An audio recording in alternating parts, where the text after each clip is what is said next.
Gizele evict ആയ സമയത്ത് ആര്യൻ ചങ്ക് പൊട്ടി കരഞ്ഞുകൊണ്ടിരിക്കുകയാണ്. പക്ഷേ ജിസേലും ആദിലയും ആ ഒരു ആക്ടിവിറ്റി ഏരിയയിൽ ഫൈനൽ 2-ൽ ഇവർ രണ്ടുപേരിൽ ഒരാൾ പുറത്താകും എന്ന് പറഞ്ഞ് നിന്ന സമയത്ത് ആര്യനും അനിമോളും അവരുടെ അടുത്തേക്ക് ചെന്നിരുന്നു. കാരണം അവരുടെ ബെസ്റ്റ് ഫ്രണ്ട്സിനെ ആക്ടിവിറ്റി ഏരിയയിലേക്ക് വിളിക്കാൻ ബിഗ് ബോസ് തന്നെ പറഞ്ഞിരുന്നു. ആ സമയത്ത് ആര്യൻ ജിസേലിൻ്റെ അടുത്ത് വന്ന് നിൽപ്പുണ്ടായിരുന്നെങ്കിലും ജിസേലിനെ ആരും വലിയ മൈൻഡ് ഒന്നും ചെയ്യുന്നില്ല. കാരണം ഇന്നലത്തെ എപ്പിസോഡ് ആക്ച്വലി ഇത് രണ്ടും ഷൂട്ട് ചെയ്യുന്ന ഒരു ദിവസം തന്നെയാണ്. അപ്പോൾ ഇന്നലെ എപ്പിസോഡിനിടയ്ക്ക് ആര്യനും ജിസേലും തമ്മിൽ ചെറിയൊരു ഇഷ്യൂ ഉണ്ടായിരുന്നല്ലോ.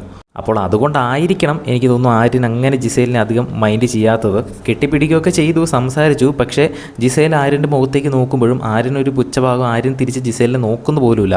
ഫ്രണ്ടിലേക്ക് വളരെ ഷാർപ്പായിട്ട് സ്ട്രെയിറ്റ് ആയിട്ട് ഇങ്ങനെ നോക്കിക്കൊണ്ടിരിക്കുകയായിരുന്നു. ജിസേലിനെ വലിയ കാര്യമായിട്ട് മൈൻഡ് ചെയ്യുന്നില്ലായിരുന്നു. പുറത്തായി എന്നറിഞ്ഞ ആ ഒരു നിമിഷം തൊട്ട് ആര്യനങ്ങ് കരച്ചിൽ തുടങ്ങി. ആര്യനങ്ങ് കൺട്രോൾ ചെയ്യാൻ പറ്റാത്ത രീതിയിലേക്ക് ആയിപ്പോയി. കാരണം ചിലപ്പോൾ ഈ എപ്പിസോഡൊക്കെ കഴിയുമ്പോൾ ഇരുന്ന് സംസാരിച്ചെല്ലാം ഒന്ന് ഓക്കെ ആക്കണം എന്ന് വിചാരിച്ചൊക്കെ ആയിരിക്കണം ആര്യനിരുന്നത്. തെറ്റിദ്ധാരണ എല്ലാം മാറ്റണം എന്ന് വിചാരിച്ച്.